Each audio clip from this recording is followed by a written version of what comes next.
Hello, everyone, and welcome in here to the Go PowerCat Postgame Podcast. I'm Cole Carmody, and usually I'll be joined by Brien Hanley. We are backstage trying to figure out what's going on with Big B's microphone. Thankfully for Kansas State, they didn't have to worry about any glitches. Well, at least maybe in the second half. Kansas State comes away with a 44-41 victory over Rutgers in the Rate Bowl. Moves Kansas State's record to 9-4 on the season. Today on the PowerCat Postgame Podcast, I'll be hosting. Hopefully we can get Brien Hanley in here. If not, it'll probably be a quicker postgame podcast than normally, but you will definitely get my thoughts. First thing, make sure you go and subscribe to this YouTube channel if you like all the content that we do. We're just getting started. Fitz has his Power Talk. Fitz has the post-game press conference up on the YouTube channel. If you haven't seen that, it's definitely worth a watch. If anything, go to the very end so you can see Chris Kleiman and Fitz have a nice little back and forth jabs. But man, nonetheless, Kansas State, as previously mentioned, 44-41 over Rutgers. And really, there's so many things to get to in this game. But the first thing really starts with how good this Kansas State offense was at times, and specifically Dylan Edwards having a career day on the ground, breaking the Kansas State Bowl record for rushing yards in a single game. Dylan Edwards was absolutely outstanding in this game. I don't think that Dylan Edwards has probably played that good of a game since he was at Derby. Maybe you could make an argument that the TCU game was that good, but nonetheless, Dylan Edwards on the day finished with 196 rushing yards on 18 attempts, 2 touchdowns for a whopping 10.9 yards per rush through the air. Also made a contribution there with 2 catches for 27 yards and the touchdown. It was really impressive to see what Dylan did as the feature back. And that was something that I was looking forward to throughout the course of the bowl prep, was how would Dylan Edwards handle being that number one option in the running back room. And there were some people who thought that potentially that could be Joe Jackson. And Joe, again, another one of those guys who had an outstanding game. You look at Joe Jackson's stat line. Again, very similar to Dylan. He did not have quite the quantity of touches, but 7 rushing attempts for 15 yards. Also had a pretty big day receiving, 3 catches for 37 yards and a touchdown. Those two guys were the difference in the game. And there's going to be a lot that we're going to dig into in this game as we examine Kansas State and Rutgers. But those are the 2 things that jumped out at me. And I think that was the main storyline in this game, was how could the offense handle not having DJ Gibbons? Because let's just face it, anytime that you do not have an NFL running back, your offense is going to look different. And as Craig so correctly points out in the chat here, the play calling, I think A+, lots of creativity. Kudos to Coach Riley and Coach Wells. I'm with you on that. And I think that a lot of that had to do with they were trying to get their players in space. And anytime that you can get your playmakers the ball, that is ideally what you want to have happen. Hopefully we can get our playmaker in space here as I go ahead and add Brien Hanley in here to the postgame podcast. Brien, can you hear me? I can hear you. Well, you can hear me. Maybe in the chat. Maybe I'm just not the only one that can't hear him. So if you can't hear Brien, let me know. Big B, first of all, hopefully, I think maybe you got your thing fixed. I don't know. If not, can you sign language what your favorite part of the game was? My favorite part of the game was the physicality of the offensive line. I'm a Ripley. I'm not a very good lip reader. So if anybody can hear Brien, let me know. Maybe it's on my end, but as Big B, maybe it works through some technical difficulties here, as mentioned off the top. Maybe we all need to pitch in and figure out what's going on with StreamYard, because we all know the technology is just amazing. I know what Brian's going to say, so I'm just going to tell him. I'm just going to tell you all folks what Brien is going to say. He's going to say that the offensive line did a really good job. You guys can hear Brien. Okay, that's great. So I can't hear you, Brien. Go right ahead. I'm just going to try and read your lips, but Brien, the people can hear you. That's what matters. This is Big B's sermon. Big B, go. Gotcha. For me, the best part of the game was how the offensive line took over the football game. For a while, K-State was getting beat up. And it seemed like, maybe some of the play calling just wasn't allowing for us to just be as physical as what we needed to be. Look, this wasn't one of Avery's best football games. It just wasn't. People will look at the stats and say, well, he threw 3 touchdown passes. Yeah, but for a while, I mean, Avery was 15 of 30. 50% passing is not what you're looking for in a football game by any means.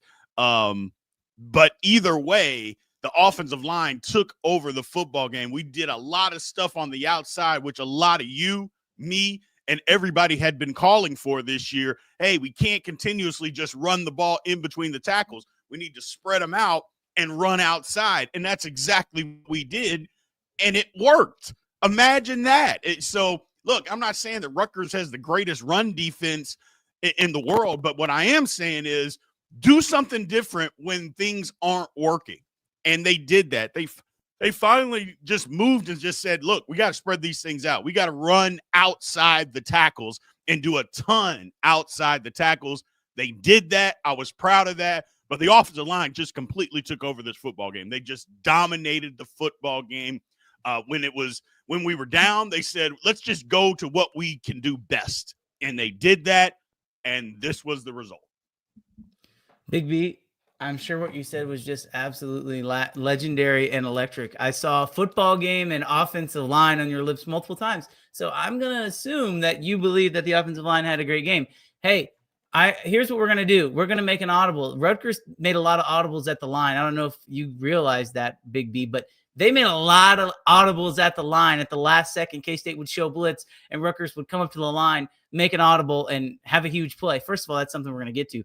I'm going to pull a Rutgers here. I'm going to make an audible. I'm going to leave the chat.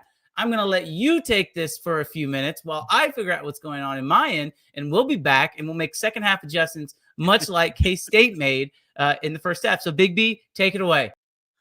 You know, you guys, you're talking about, and I see in the chat down here where wide receivers did a great job blocking. You're absolutely right. You saw several times guys downfield just blocking. And that's having successful run plays down the field. You know, it's one thing for the interior line to be blocking and, you know, to get to the second level. But when you're getting these big, long running plays, wide receivers have to be doing their job. And you saw that, which to me, in a bowl game, people, that's buy-in. You know what I mean? That's guys that are out there fighting to help their fellow guy get down the field because they're trying to win a football game. I was really, really encouraged by all of that from K-State because a lot of times in a bowl game, you don't necessarily hear that. You don't necessarily see that. But to me, that's buy-in, that these guys are here. They're bought into the program. Now, look, anything can change. We know that. We know how this crazy college football world can be. But from my standpoint, from what I just witnessed, you saw guys that said, you know what? We're going to go down. We're going to block for our guy down the field and help them score, to help them get into the end zone because I want to win. And in a bowl game settings like this, man, I just thought that was one of the things that really stood out. One, we decided to run the ball outside when we had been screaming for them to do that basically the last 6 or 5 football games this year. And two, in a bowl game type of setting where guys may jump in the transfer portal today, all of that stuff. I don't think you're going to see a ton of that right now, just for the simple fact of what we saw in guys that were fighting to go win this football game. Was it pretty? No. But again, when you got wide receivers down the field that far blocking to help a guy score a touchdown, I got to believe there's some buy-in, people. I'm really encouraged by that a lot. Because I don't think there was a ton of game planning that went into this football game. I really don't. I think it was like, we're going to do what we do, and we're going to figure it out on the fly. And I think K-State did that. Well, I can hear you loud and clear now. So that's good. Technology's great. No, I'm with you. Jace Brown, I mean, that block that he had on Dylan Edwards' run, and for a guy who's received a lot of slack, I mean, Jace Brown played his butt off. Brian, he was the only receiver who was worth a damn that was out there. Let's just call it how it is. He was the only receiver who was worth a damn that was out there. And that's nothing against Jaden Jackson and Dante Cephas, but those guys are not in the future plans for K-State. They really weren't in the immediate plans for K-State this year, but Jace Brown is both of those. And for all the smoke about Jace Brown might leave, Jace Brown might do this, is he not a team player? Well, guess what? He played his butt off. He did anything that the coaches asked last night, including blocking his guy 40 yards down the field. 40 yards on that Dylan Edwards touchdown run that gave Kansas State the lead. That was, to me, that was his best play of the night. Because if he doesn't make that block, who knows if K-State still ends up scoring a touchdown. So, yeah, I thought that was awesome. You talk about the buy-in. Nothing says buy-in like, again, and we can call it how it is. Like, the bowl game doesn't mean anything. Like, from a record standpoint, you said it on the pregame show. Yeah, nobody's going to really care if, 200 days from now, K-State's 7-1 like they were last year, if they won or lost the Rate Bowl. It doesn't really matter. It doesn't have really any impact on the future on the next season.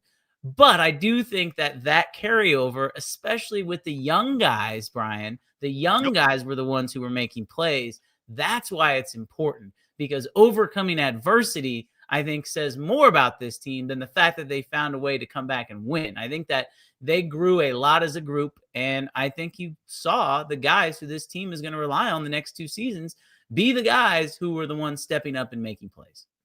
Absolutely. Like I said, I think the buy-in for that is what we were looking for.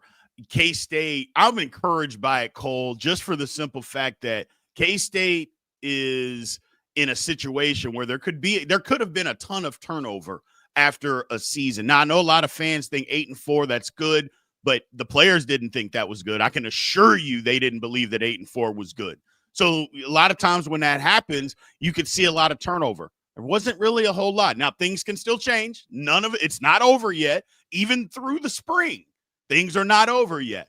Having said all of that, I was encouraged by the way that they fought back in the football game. Again, very little preparation went into this football game. It was just, we're going to throw guys out there and see what you can do, without us game planning a ton to go win this football game, which I actually like, Cole. And in this type of environment, in this type of setting, man, just get those young guys out there and see what they can do. And they did that, But here's the thing. They struggled on defense. But what happened at the end of the game? When guys needed to make a play, they made a play. And that's all you can ask. That's literally all you can ask. Those young defensive backs out there didn't play great all game long. But when the game was being decided in the fourth quarter, when K-State's making their run to get back in this game, the defense tightened up. It was all young guys in that secondary. And to me, that's encouraging. We can look at the first half, or basically the first 2.5, maybe even 3 quarters, and say, yeah, it wasn't great. But for no game planning, a lot of time, this is their first big-time action for a lot of these guys. For them to make the plays that they did, because the play at the end of the game, to come up and make that tackle, there's a lot of guys that don't make that tackle, Cole. There's a lot of seniors on our football team that would not have made that tackle. We know that. And for them to do that and be that excited about it, man, like I said, I'm encouraged. I really am, because had we gotten blown out in this game and it looked like it was going that direction, that could have been, we're going to have 5 or 6 more guys getting the transfer portal tomorrow. Things could have taken a downhill turn, but they fought back. And teams that are fighting back in technically a meaningless bowl game, that shows coaches are doing their jobs. They've got buy-in. If I'm a K-State fan today, and I am, I'd be encouraged. I really would be encouraged. I want to talk about those young guys in the secondary you brought up, because I think it's worth mentioning. Zayshawn Rich is one of those guys, and the coaching staff felt so confident in his abilities this year that he didn't redshirt. He played a lot on special teams. If you think back to the Colorado game when Jacob Parrish got hurt, Justice James got hurt, Zayshawn Rich was in there against Shadur Sanders, and I think everybody was collectively holding their breath. Oh, don't throw it to the guy that he's covering, but he took major strides forward, Brian. And this is a guy who literally, as a true freshman, 365 days ago was playing in an inner city downtown Minneapolis high school league. Like, this is a kid who the step up in competition is ridiculous. I mean, he was a really good high school basketball player. He was a really good high school football player, obviously, but didn't nearly play the competition level that's required to play at this level. But his ability to adjust on the fly in that game, I think, I don't want to say it was the difference in the game, but, you look at the box score for Rutgers, and they had one receiver who did anything, and that was Ian Strong, the freshman, who I think, by the way, is a really good football player. I think KJ Duff, the other freshman, big-bodied receiver, is a really good football player. They held that the second receiver to 3 catches for I want to say it was like 11 or 12 targets. And so they did a really good job limiting both of those receivers in the second half of the game. So shout out to Zayshawn Ridge. Shout out to Donovan McIntosh, another redshirt freshman cornerback who stepped in and really played well. And, to me, Brian, when you're looking at this game in particular, the play of the game, I did some radio this morning, and they were like, well, what's the play of the game? I'm like, well, Austin Moore talked about getting the stop when they were down 17. But I think the play of the game was the interception that Daniel Cobbs had, because, K-State, it's an 11-point game at that point. Yep. And if Rutgers goes down and kicks a field goal or scores a touchdown, I think that kind of the air is let out of that sideline. But the fact that they were able to grab an interception and then capitalize and score, I don't know about you, but after they got that interception, it felt like, oh, wow, they really might come back and win this game. Nope. I felt the exact same way. I thought that was the thing that turned the tide of the football game, was that interception. Look, there were a lot of key moments. Austin Moore's right, getting the stop down 17, because that game, literally, it was on its way to getting ugly. I mean, it was on its way. K-State wasn't playing well at all on either side of the football, and it looked like, this is going to get away and guys are going to quit, but they did not quit. But I really believe that interception was the turning point in the football game. That gave us all the momentum, Cole, to go down and go find a way to go win this football game. And it's just young guys out there fighting, man. And that's all you can ask, especially in a bowl game. And look, I've mentioned this a couple times, but I really do believe that it's worth continuing to bring up. Coaches are going to tell you whatever they're going to tell you. We watched the football game. All us K-State fans watched the football game. They didn't prepare for Rutgers. No. They may have done one day of prep on, okay, they like this, they like that. They didn't prepare. It was all about getting their guys ready to play, trying to send the seniors out the right way. I go, but there was no preparation that went into this football. And that's okay. I'm not faulting the coaching staff for that. So I don't want anybody to think that I'm bagging on the coaching staff. I'm not. I think they did exactly what they need to do. This is all about next year. Sending the seniors off the right way, but it's about next year. We got to get in the transfer portal, man. We got to get our football team better. They spent their time doing that. That is exactly what they needed to do. We're going down here to play a bowl game. We want to win. We want to get a bunch of young guys on the field, and that's exactly what happened. But I just, as far as the momentum, going back to that, Cole, you're right. The interception, to me, that was the key turning point to the football game. I was a little surprised at Rutgers to say, like, you bring up K-State game planning and the lack of game plan. I agree. I mean, Chris Kleiman said as much, that 70% of his time is spent in the transfer portal, and I don't think 30% of it was spent on Rutgers. I'm just going to say that. No. I don't believe that. But I don't know about you, Brian, but it looked like Rutgers game plan for K-State a little bit. Like in the beginning part of that game, it looked like Rutgers was like, all right, we're going to run the quarterback because we've seen tape and know that you struggle running the quarterback. And then we're going to throw the ball down the field and attack your secondary because we know your NFL cornerback's not playing. And after K-State kind of adjusted a little bit, Joe Kleinerman said, all right, I know what they're going to try and do. We're going to make some adjustments, and we're just going to send the house. And if they block us, great. But if they don't, guess what? We're winning this game. I thought it was awesome. I thought he called a great game in the second half, by the way. Mm-hmm. I saw disguised blitzes for the first time that I've seen all year. It felt like, typically K-State would just line up at the line and then blitz. Well, guess what? We were waiting and timing up the snap count and coming after that. But I felt like at halftime, Joe Kleinerman and Connor Riley went in there and they said, all right, we're down by 10 points, but we know what they're going to do. And it felt like after that, they started to figure it out. But, I give a lot of credit to Joe Kleinerman because it could have been very easy to let his guys fold. But that defense, after really struggling in the first half, I thought they looked outstanding in the second half. Yeah, I did. I thought they made some adjustments. And you knew because you watched the game and there's guys that are running wide open, running plays, guys are not being touched, running to the end zone. You're like, you know what? Did we really know what was going to happen here? Nothing. We're not anticipating anything. And that's when you knew early on, it's like, K-State just didn't spend a whole lot of time on Rutgers, and which, again, that's okay. Yeah. But they made the adjustments. And the adjustment was, we're just going to bring so much pressure. And if you beat us, you beat us. Just what you said, Cole. I like the adjustment that they made. I like that we got more physical at the point of attack and really kind of controlled the game. I would say from the middle of the third quarter on, we got after it a little bit, and that was the adjustment. Look, we can sit and talk about X's and O's all day long. I think sometimes that gets nauseating to people.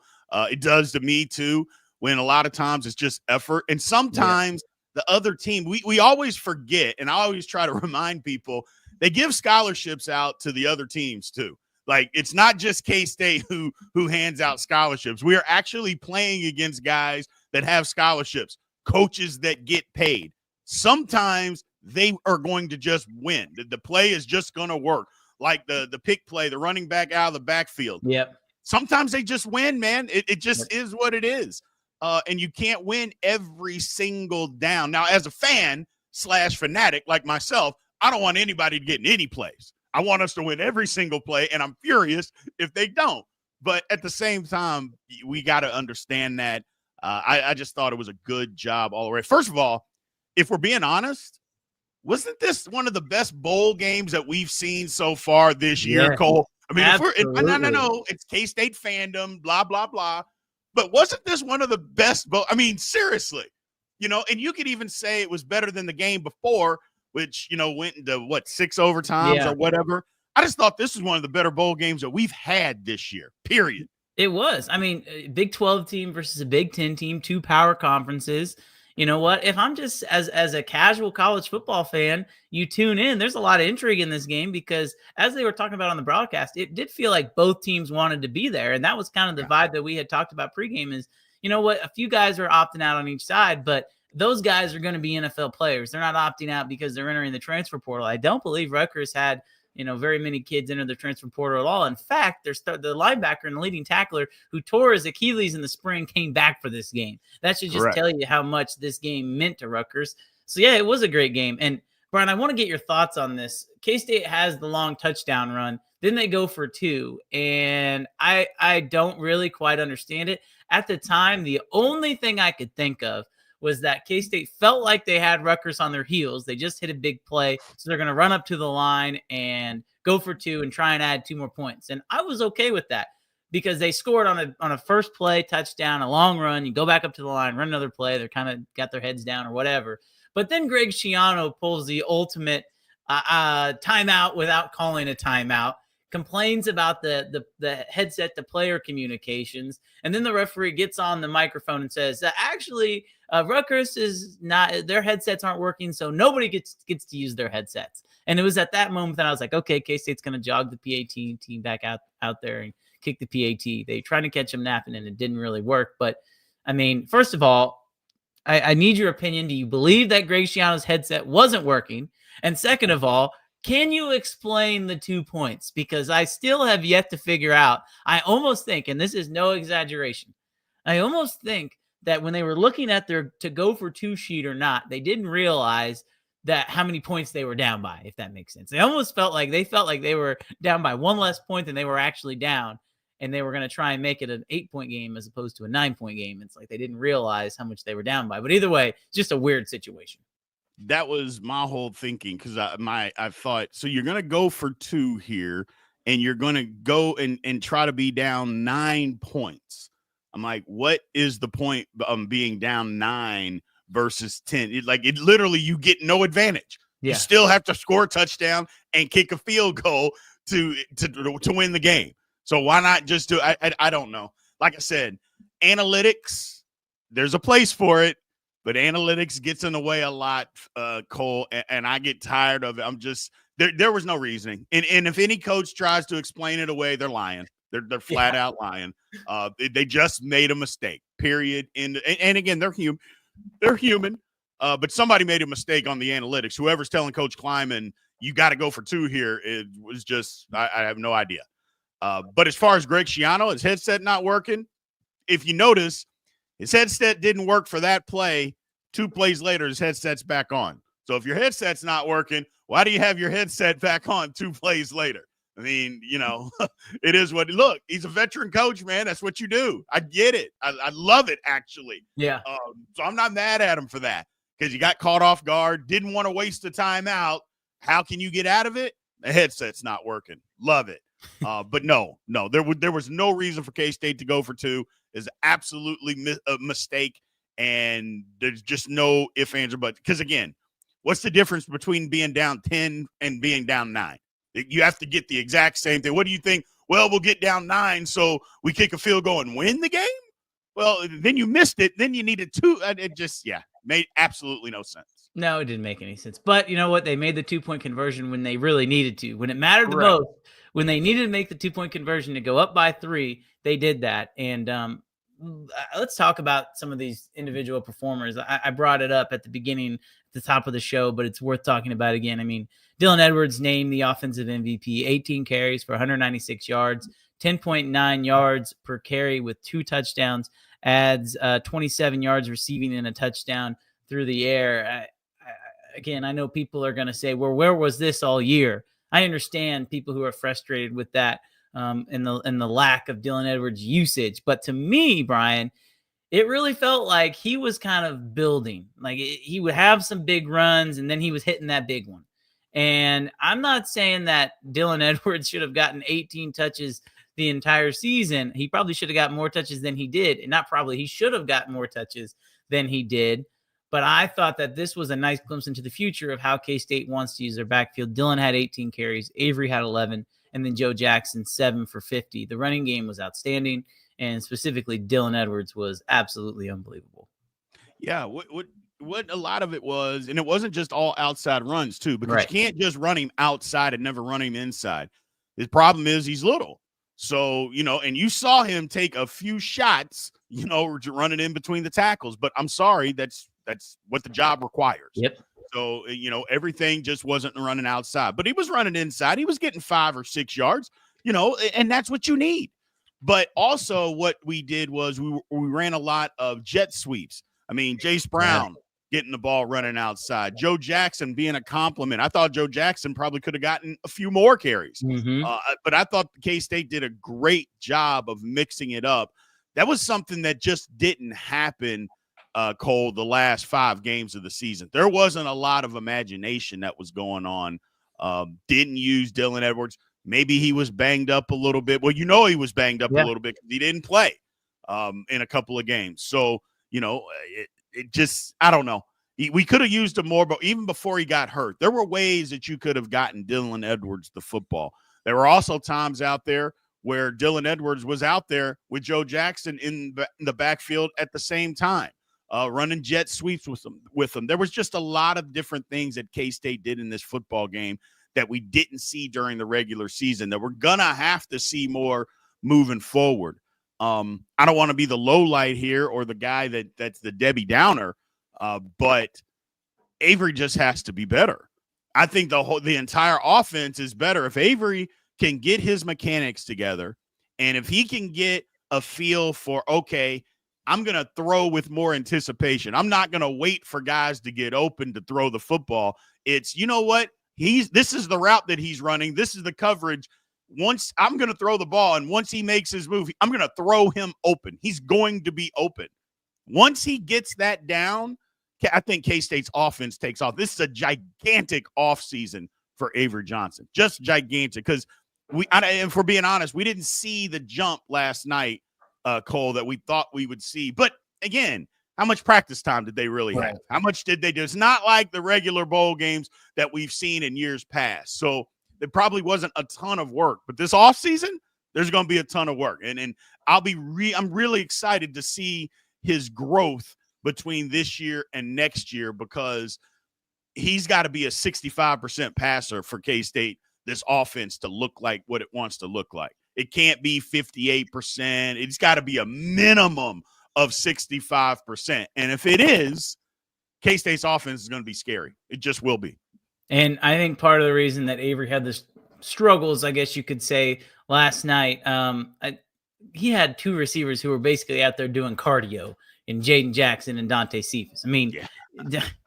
I'm sorry, but some of those guys, you couldn't get open if their life depended on it. Now, shout out to Dante Cephas, made a huge play. 4th and 3, he's wide open. He catches the ball, which had been a struggle at times for him this season, and he obviously had a big gainer that kept the drive alive to help K-State cut it to a one-score game. But, yeah, I mean, I don't think that there was very much trust in that receiving core, which if you've watched those guys play, specifically those two guys, throughout the whole entire season, I can't say I blame Avery, because definitely both of those guys had burned him at some points this year.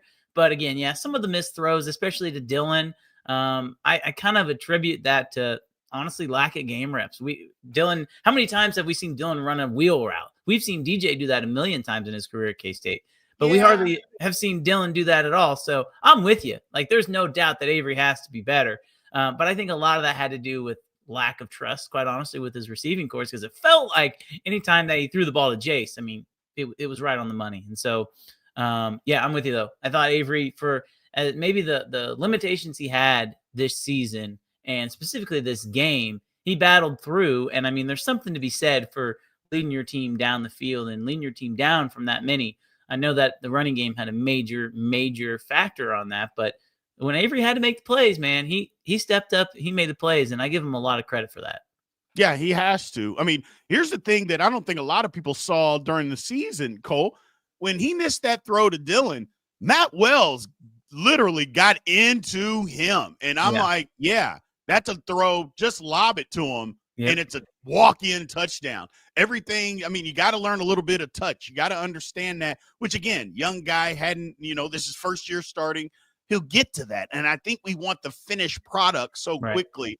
And it's just not going to be. Everybody doesn't come out of the gate like Peyton Manning was when he started as a freshman at Tennessee. Everybody isn't going to be that polished. So having said all of that, it does say something to lead your team down on a game-winning drive to end the football game. It means a lot. And again, it's not the first time we've seen him do that. He did it at Colorado, made a throw, made 2 throws to win the football game. So it's just a lot to get better. But you're right, Cole. Not having a really a good collection of receivers out there that can make plays for you. But we still can't miss, because some of the misses were just horrible misses. Yeah. But at the same time, when you got one guy, it makes it difficult. It really does make it difficult. And I felt like Rutgers did a good job of taking the tight ends away. Kind of what you were talking about, how they scouted us. They're like, you know what? We know he likes to throw the ball to the tight end. We're not going to let you do that. So you're going to have to throw it to some receivers. And hopefully next year, K-State has more guys that can be playmakers. I just feel like we're just a couple of people away, man. And I think this is we'll see.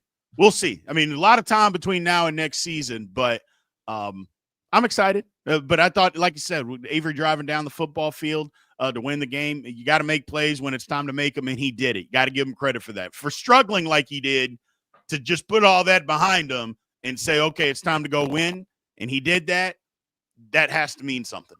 And in the process, set the all-time single-season record for passing touchdowns in a season. I mean, that's a huge accomplishment for Avery, and I understand that they played an extra game this year, but credit to his durability for not missing a single start this season.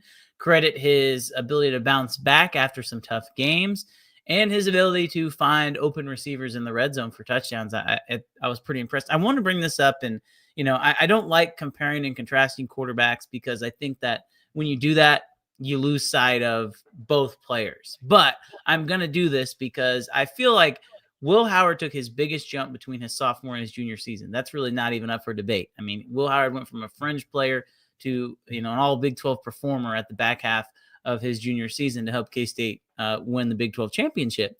But you look at Will Howard's first 2 seasons on campus, and granted, the playing time was not nearly as high as it was for Avery Johnson. He didn't become the starter until his junior year, but Will Howard threw for 9 touchdowns and 11 interceptions in 2 seasons at K-State. Avery Johnson has thrown for 30 touchdowns and 10 interceptions in his 2 seasons at Kansas State. And so if you take that progression, guys take the biggest jumps after their sophomore seasons. I think that if you are going to be a good football player, you take that jump and you become a contributor from your second to your third season on campus. If he can take that jump and improve like Will Howard did as he went into his junior season, I think K-State's in a really good spot at the quarterback position and with the offense, as you said. But I just bring those stats up to kind of let people know this was a really good season for Avery, but there's still a lot to improve upon, and he definitely can try and take that next step forward.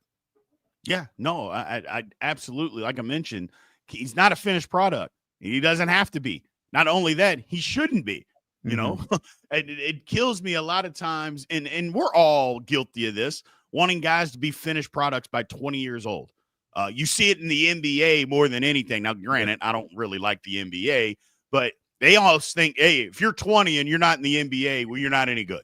And I mean, in college football, we're starting to get to that point. Hey, by the time you're a sophomore, if you're not as good as you can possibly be, well, we got to move on to somebody else because this guy's not any good. There's almost like there's no room for growth anymore. We want everybody to just be a finished product, and that is not how this works, especially not football, because in football, Cole, coaching matters. Yep. You know, basketball, it does to an extent, but in football, coaching absolutely matters, and growth. Somebody put in the comments, footwork. Yes, fundamentals, you know, just having the mechanics down of how to throw a football. All of that stuff absolutely matters. I mean, they don't talk about it for no reason. You don't say, oh, man, Tom Brady's footwork was incredible. They're not saying that just to fill some time, you know, on a TV broadcast. They're saying it because it's the truth. And he'll tell you, all the great quarterbacks will tell you, this is what they did. And Avery is going to do that. He's a guy that wants to get better. He has aspirations to play at the next level. Well, he's got to get better. And in order to do that, you got to work on these things. I think he will. And I think it's going to be great, not just for him, but the entire football team, because when your leader is working this hard to get better at fundamentals, you know, it's one thing to get in the weight room and put on 10 to 15 pounds, which he'll need to do. But it's another thing when you see the guy, you know what? He's really good from last year to this year because he worked on his fundamentals. Well, I need to work on mine so I can get better too. When your leader is going to do that, it just helps your entire football team. I believe that's what Avery is. I think he's clearly the leader of the team. He didn't even know how to be the leader of the team, Cole, at the beginning of the season. Think about that. Yep. You got your starting quarterback out there that doesn't know how to be the leader, and it's not his fault. No. He's just young. Yep. You know, and when you're that young, it's tough to lead these guys that are a lot older than you, especially when you've never had to do that at this level. It's different than in high school. Totally different. Because in high school, as a sophomore, you can be better than everybody on the football team, and they're going to follow you. Yep. In college, you're not necessarily, but you can be really good, but you're not better than everybody. Yep. You know, and I think we can say that wholeheartedly, that Avery wasn't better than everybody on this football team. So you got to lead and learn how to lead. And he did that. I expect to see a totally different guy next year, bigger, stronger. I don't know if he can get faster, Cole. Jiminy Christmas. Yeah, no kidding. But if he does, then it's only good for K-State. I like the progression that he can make. Now, he's still got to go out and do it. I keep talking like he's done it already. No, he hadn't done it already. He's got to go do it. But if he does, K-State has got a chance. They got a chance. Good question here from Logan in the chat. Where does this team go from here? And I want to answer this question first off by saying, again, as we've been talking about this morning, they have a lot of their guys back. Like all the guys that they want to have back, they're going to have back. I mean, Brendan Mott, Brian, I don't know if you noticed this. Brendan Mott hardly played. And I don't know if that was injury, something's going on there, or if they just kind of looked around and said, you know what, these big old offensive linemen, Brendan, Chidi Obiazar and Ryan Davis and Tobias and Sami, these guys might have a better shot at getting past them. Thank you for your services. We know you're a Big 12 lineman of the year, but these guys are kind of at that point where they need to take the next step. I don't know what was going on there. I thought it was really interesting. You know, they lose Austin Moore, but I think that they can bring in Gabe Powers from Ohio State, some of these other guys at the linebacker spot that they're going to be able to replace them with. I think this team is only on an upwards trajectory. The one spot that I will talk about, and we started the show off with this, is the offensive line. And that's kind of where I want to go to next, Brian. Mhm. I was really happy for those guys because they helped, just absolutely part the Red Sea at times. Literally the Red Sea against Rutgers. I thought they were really good. The one thing that this team struggled with all season, it felt like, was pass pro. And I felt like at times last night there were some mechanics that maybe weren't the greatest, and guys were maybe reaching a little bit too much than they should have. And credit Rutgers, I thought they had a pretty solid front seven, but I'm interested to see where this offensive line goes from here. I thought Andrew Langang at the right tackle spot, filling in for Carver Willis, did an outstanding job. It's easy for people to look and say, "Oh, he's got a holding penalty right there on one play," but I mean, that's not an easy spot to step in when you've been kind of a rotated in guy. I thought he did a really good job filling in for Carver Willis over at right tackle. Yeah, I did too. And look, I'll be quite honest. You know me, I'm pretty blunt. I thought he played better. I just put it out there. I thought he played better.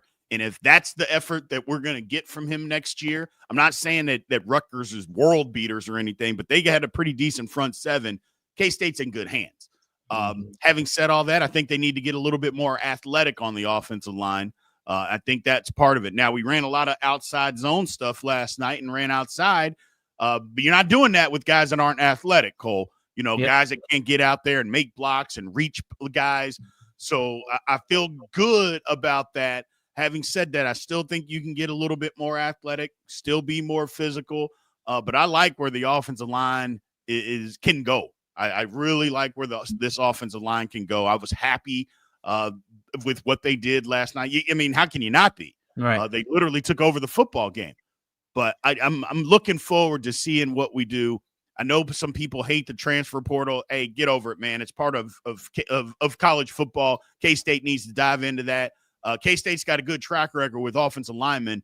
I think we can go out and get some. And it doesn't have to be from, the FCS level. Sometimes I think K-State, we get into this, okay, we're a program, a developmental program, so we're going to get a guy and maybe he's super hungry, and that can work. I'm not saying that it doesn't, but how about we go get the guy that's, I don't know, that he's at Arkansas or he's at Vanderbilt or he's at Duke or somebody like that started for a couple of years that's looking for a new home. Hey, why don't you come to K-State? We got a good track record of not only putting guys in the NFL, but just developing you to be a really good offensive lineman. K-State's got that track record, and I think we need to start going out and looking for guys that can be difference makers on the offensive line too. Now, there's other programs out there that kind of do that pretty successful, but I believe K-State can be one of those programs, Cole. We just got to get out there. And I'm not saying that we're not. Maybe we can be a little bit more aggressive in it. But I look for this offensive line to be a little bit more athletic and do a lot more stuff. Again, play calling and more imagination on the offensive side always helps offensive linemen. Not being so predictable in what you're doing, even when you line up different personnel packages. Hey, it doesn't matter. We know they're going to run inside. I don't care what they do. Teams just said, run outside. We dare you to run outside because we know you won't do it.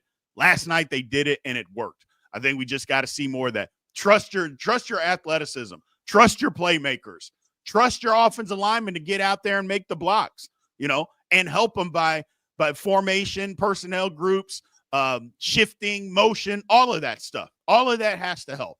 So I'm excited about the prospects moving into next year. A good question here from Angel Fire 7. He says, don't we have 3 4-star linemen waiting in the wings? Yeah, and there is. I mean, Caden Massey, Gus Hawkins, Navarro Shunke, 3 guys who were rated as 4-star recruits. And I'm to the point, too, where, what if this coaching staff doesn't feel like those guys are ready to step in day one and contribute next season as redshirt freshmen, then don't put them in that position. If you have the luxury to go out and acquire really good offensive linemen in the transfer portal, you do that every single time because competition breeds success. Just because you got guys who are high-rated recruits doesn't mean that you just automatically turn it over to them. Should they have an opportunity to play? Yes. We've seen Connor Riley rotate offensive linemen a lot. But just because you have guys who are high-rated recruits doesn't mean that they are automatically going to step in on the first day and be successful starters. And Brian, you know this, but offensive line is a completely different animal. It is a completely different animal. In college football, you want to get old and stay old, as Jerome Tang would say on the basketball front. You want to get old and stay old on the offensive line because, I mean, you have to have game experience, and there is growing pains. We've seen that with every single new lineman that K-State's broken in. There's growing pains. And so if these guys aren't ready to step in right away, you're right. They need to go out and get somebody from the portal. Yeah, and here's the thing. Somebody is saying, our man Bracket Cat saying that, the way they're going after offensive linemen, in the portal means these guys are a year or two away. Doesn't necessarily mean that. Right. What it means is that K-State is playing by the rules that are allowed to them, that we're going to go out and try to get the best possible football players that we can have on our football team. It doesn't necessarily mean that the guys are a year or two away. It just means what Cole said, competition breeds success. Just because you're a 4, you could be a 5-star guy. That doesn't mean we're not going to try to go out and get the best player to play your position and you guys battle it out. Because you know how Georgia, Alabama, Ohio State, all these big-time programs, how they do it, they don't promise anybody anything. They say, come in and compete. K-State is at that point. Come in and compete. And I know people can hate the transfer portal. You can hate it all you want. It isn't going away, so you might as well get used to it. Now K-State just needs to use it to its advantage. Go out there and get the best football players you can get. Doesn't matter where they come from. Doesn't matter what age they are. Go get the best football players you can get and then let them go compete for a job.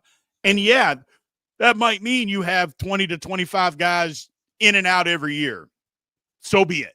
I'm sorry. I mean, I know we want to watch players grow and all of that. As long as you keep signing 20, 25 high school kids and all that stuff every single year, you're going to have turnover. It's just inevitable. You're going to have turnover. So if you're going to have the turnover, why can't you go out and upgrade your roster just like everybody else does? I think that's the key. I think that's what K-State's doing. We like our core. We like our nucleus. But you know what? We can get better. And I think that's what they're doing here, Cole. I agree with that. There's some people in the chat that are talking about special teams. That was rough. That special teams unit was rough last night. I think there's going to be some changes there. I don't know if it's necessarily going to be the coaching front, if it's going to be schematics, if it's going to be personnel, but you can't roll into next season with the same special teams that you had this year all around. I mean, Chris Tennant was solid at the kicking spot, but otherwise it was pretty rough. Although Simon McClanahan punted the ball very well last night. I will say that. But everything else, it was a little rough. Brian, before we get out of here, let's go ahead and wrap up this show by our overall thoughts on the game and where this program is. And I'll say this. I think that game last night, if we're sitting here this morning talking about how K-State got blown out, this is a completely different story because I think, as you said, maybe there's some more guys that are entering the portal. Maybe there's some more question marks about the resiliency, maybe not of the talent on the team, but of the resiliency of maybe the makeup.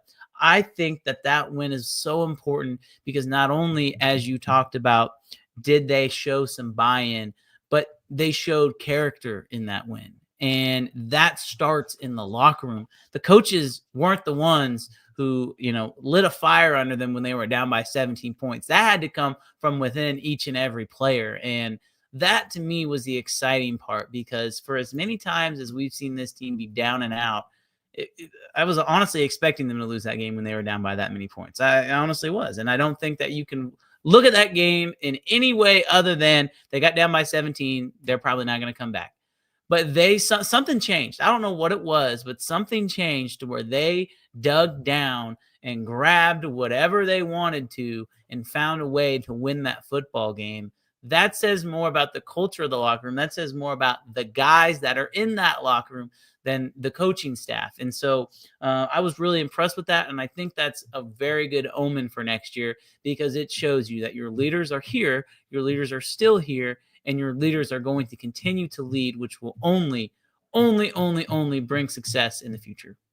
I agree with everything you said, Cole. Literally everything that you said. And it's a testament to what's in that locker room for next year. Here's another thought, and maybe this is just a funny way out there. It was the uniforms. There you go. Think about this. The old uniforms, Cole, because if we lose this game and get embarrassed, we're never going to get good, different uniforms ever again. So you know what? I'm going to hold on to that. That's right. Being one of the things that the kids said, you know what? If we don't win this football game or at least go compete in this football game, we're never going to have a chance again to wear some different, fun uniforms because people are going to think that we're jinxed. So it is what it is. I'll hold on to that. But in all seriousness, just what the locker room did, I think it may have come down to not wanting to get embarrassed, Cole. Mm-hmm. Is that, hey, man, we're getting whipped by a team that I think we're more talented than. We're getting physically beat up. That's what the problem was, that K-State was getting physically beat up for 2/3 of that game last night, and they found a way. They just finally said, okay, enough's enough. We're not going to get beat up by this football team. And if we just stop that, then maybe something else will change for us. If we stop getting physically whipped, okay, then everything else might change, which is exactly what happened, and sometimes it just takes getting punched in the mouth a few times for you finally to say, you know what? I don't like getting punched in the mouth. Yep. Not only do I not like it and I'm not going to let you do it, I'm going to punch back. And it just took a minute for K-State to actually punch back. And when they did, they turned it on and Rutgers had no answer. I mean, if that game had another 10 minutes, K-State might have scored 60 points, you know, and that's the thing. They once K-State turned it on, there was no turning it off. Rutgers had no answers for what they were doing. So I love the fight. I love the character of what they did in the football game, because that's a bowl game that technically it's meaningless. They could have just given up and that game could have gotten sideways, but it didn't. And they fought back. To me, I think that's the testament not only to the seniors, because they didn't want to go out that way, but also to the locker room and what we have coming back, because there's a lot of young people on that field, Cole, that are going to be in K-State uniform next year. So it means something. It's, hey, you can fight back. You don't have to continuously just get punched in the mouth and just sit there and take it. You can fight back. They did it. I love that for the future. No doubt about it. Shout out to Finely Tuned. Bravo to your day after Cats Revival analysis. Props to Reverend Big B for his sermons on Sunday mornings. Appreciate everybody so much for tuning in this season. This was the first time we've done lives like this in, I think, ever since I've been here. And we're definitely going to continue that as we move on throughout the course of the football seasons. Big B, thanks so much for joining me this morning. Everybody who followed along this season, we appreciate you. Our coverage does not stop just because the game is over. Make sure you are staying locked into the Big 12 Insiders with Brian. Make sure you're staying locked into the Go Power Cat YouTube channel. We will be back with plenty of more podcasts in the future. We appreciate everyone so much for tuning in.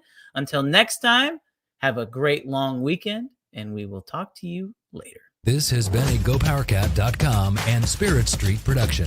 Please support this show by subscribing to this YouTube channel or follow us on your favorite podcast platform.